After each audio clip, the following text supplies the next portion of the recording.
بسم اللہ الرحمن الرحیم۔ السلام علیکم عزیز طلبہ، آپ لوگوں کو مختلف موضوعات پر میں رپورٹ لکھنے کا طریقہ بتا چکی ہوں۔ تو آج ہم یونیورسٹی کی سیاست پر رپورٹ کیسے لکھتے ہیں اس کے حوالے سے بات کریں گے، اور یہ تمام نوٹس میں آپ لوگوں کو پھر یاد دہانی کروا دوں گے، تفصیلی ادب میں بھی شامل کر دیے گئے ہیں۔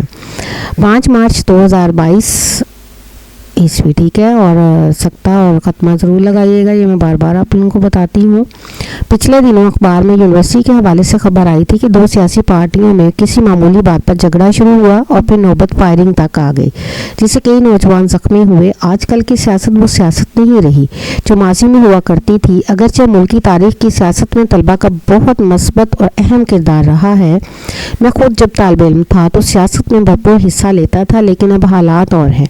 ضرورت اس امر کی ہے کہ نوجوانوں کے مستقبل میں مثبت سیاسی کردار ادا کرنے کے لیے قانون سازی کی جائے، تعلیمی اداروں میں اصلاحات نافذ کی جائے تاکہ طلبہ تنظیمیں ایک ضابطۂ اخلاق کے تحت کام کریں اور تشدد کا راستہ نہ اپنائیں۔ جبکہ موجودہ دور میں نوجوانوں کو محض استعمال کیا جاتا ہے، سیاستدان اپنی پارٹی اور ذاتی مفادات کے لیے نوجوانوں کو اکساتے ہیں۔ قائد اعظم محمد علی جناح نے نوجوانوں کو سیاست پر اکسانے کے بجائے ان کی کردار سازی پر زور دیا تھا۔ جبکہ دور حاضر میں صورتحال مختلف ہے، کہیں سیاسی جماعتیں، کہیں مذہبی جماعتیں مذہب کے نام پر نوجوانوں کو استعمال کرتی ہیں۔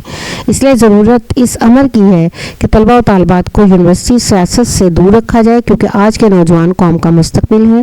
قوم کے بہتر مستقبل کے لیے نوجوان کا پڑھ لکھ کر آگے بڑھنا ضروری ہے۔ رپورٹر پیج امدال، شکریہ۔